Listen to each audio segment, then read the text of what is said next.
Imagine a high-stakes championship match where it's not just skill, but the very essence of the competing teams, their whole identity, that shapes every single move. Yeah, it's like their philosophy is played out right there on the map. It really dictates strategy. We're talking about a clash where team identity isn't just, a label, it's the blueprint for winning. Absolutely. Every pick, every rotation reflects that core theme. And today we're doing a deep dive into exactly that.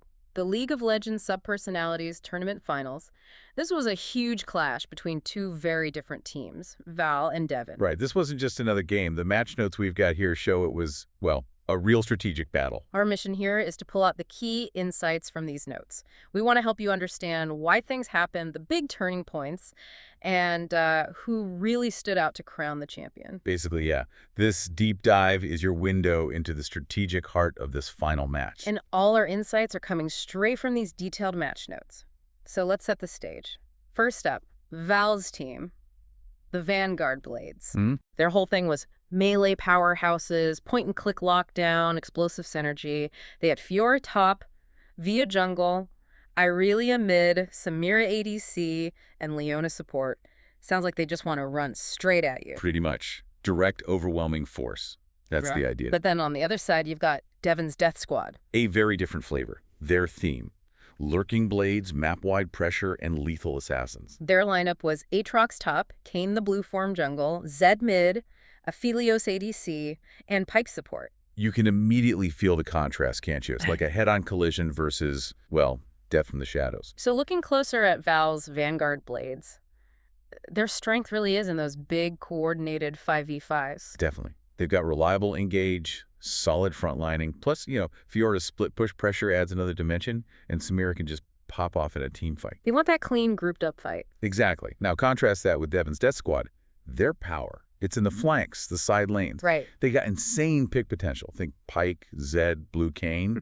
They can just delete someone who's out of position. And that high burst and reset potential you mentioned. Oh, yeah, that's terrifying. They get one kill, and suddenly they can just chain through your whole team. It's like dominoes.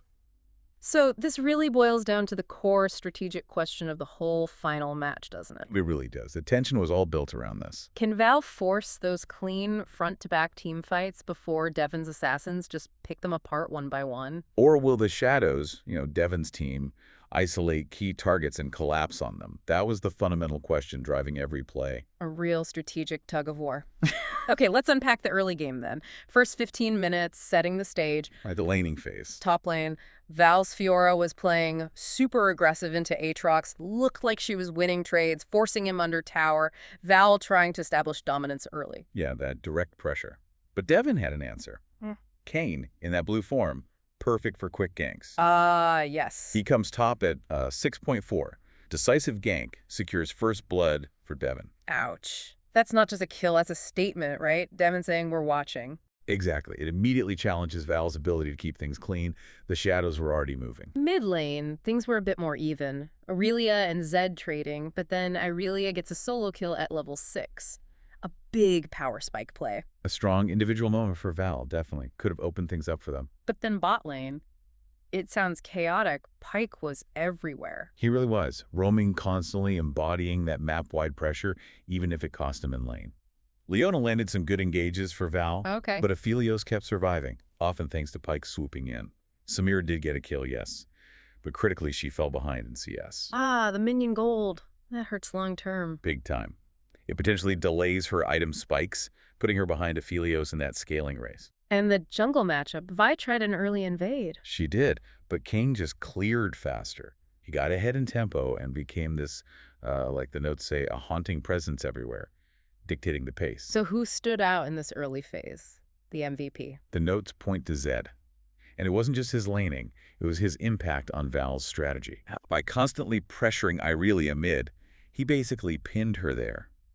He denied her the ability to roam and make plays with Vi and Leona. Stopping Val's preferred three-man plays. Precisely. It was a subtle thing, but it was a huge win for Devon's macro game early on. Prevented Val from getting their coordinated fights going. Okay, so early game leans slightly Devon, maybe, due to that map control. You could say that. They set their theme up nicely. Which brings us to the mid-game, 15 to 25 minutes. This is where things usually heat up around objectives, right? Absolutely. especially Baron. And things got really interesting here. So at 16.10, Val tries a Baron bait. They set up vision, try to draw Devon in. Leona lands a solar flare on Aphelios. Looked like the perfect engage. It did. It really looked like Val was finally getting that fight they wanted. But Pyke, again. What did he do? Just yoink. Pulled Aphelios out with his hook right at the last second. Completely negated the engage. Wow, that must have been frustrating for Val. Totally. The fight just kind of fizzled out into an even trade. Yeah. Showed Devon's resilience, their ability to slip away. Then comes a really pivotal moment, 18.45, Zed. He finds Samira in the Bot River.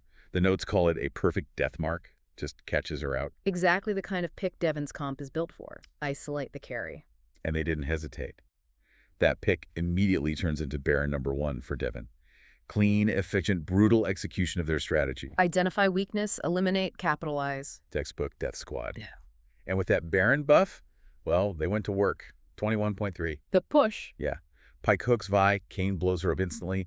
Aatrox dives the mid-inhibitor turret. Chaos. Total chaos for Val.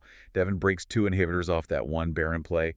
Suddenly, Val's base is cracked wide open. That's a massive swing. So the mid-game MVP has to be. Oh, easily, Pyke, no question. The notes highlight his game-changing hooks and resets. He was turning fights constantly. He really embodied that unpredictable map-wide threat. He did. Yeah. Rotating, finding vision, creating picks out of nowhere. Yeah. Just devastating for Val's attempts to stabilize. So Val is staring down 2 broken inhibitors.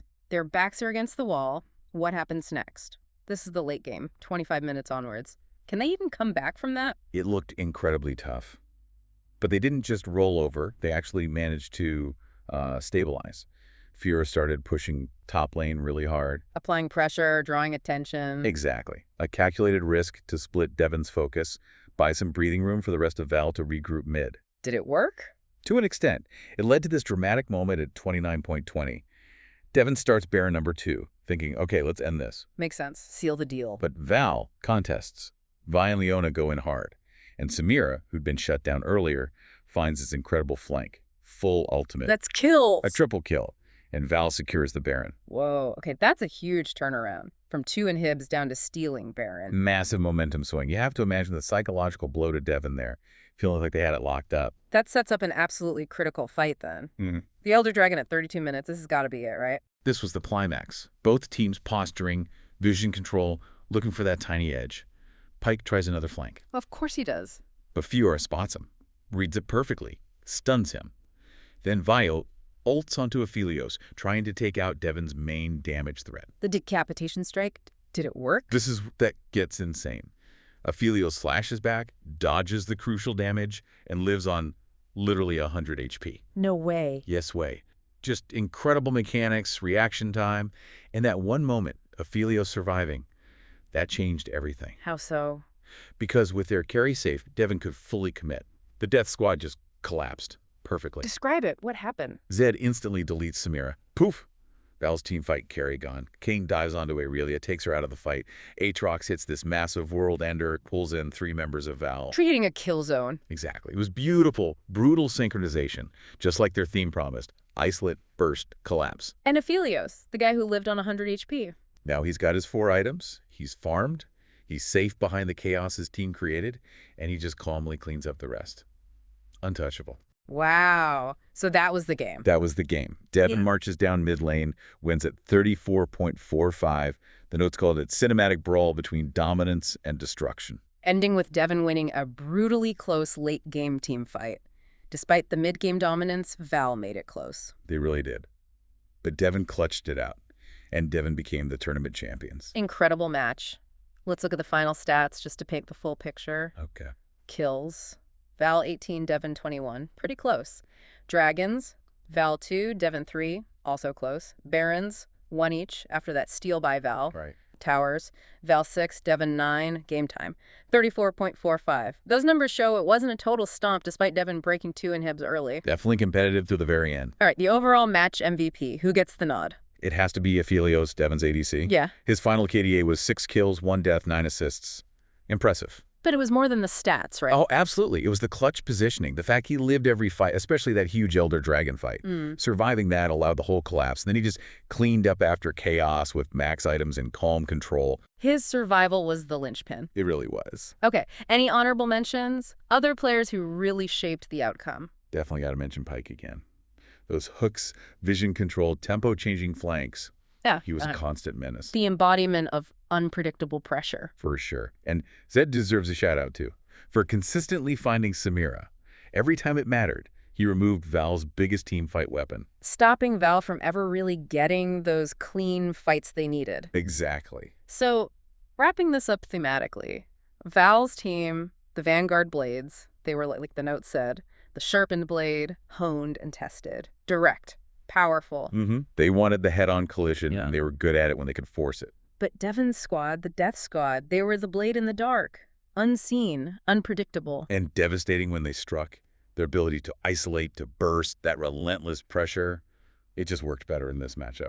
So in a game decided by inches, by milliskets, by one player living on 100 HP. The Assassins outlasted the Duelists. We've just broken down a really dynamic final. You can really see how team composition, those individual moments, and just strategic timing can completely flip a game on its head. It's a fantastic example of how, even when one strategy looks dominant, like Devon's mid-game push, things can shift so fast. One big play, one mistake. It changes everything. And you've just witnessed that clash of strengths. You saw how adaptation, or maybe the lack thereof at key moments, can rewrite the whole story. It really hammers home how vital it is to understand not just your own strengths, but your opponent's core identity too. Yeah, it makes you think, doesn't it? Consider your own life, maybe a team you're on at work or in sports. What kind of blade are you? Are you that direct, sharpened force? Or are you more like that unpredictable presence, thriving when things get chaotic, striking from the shadows? And knowing that about yourself or your group, how did that actually shape your strategy when you're trying to achieve something? It's a fascinating question. Definitely something to think about. We really encourage you to keep watching how these different styles and strategies play out, whether it's in games like this or, in business or even just everyday interactions. There's always something new to learn from the clash.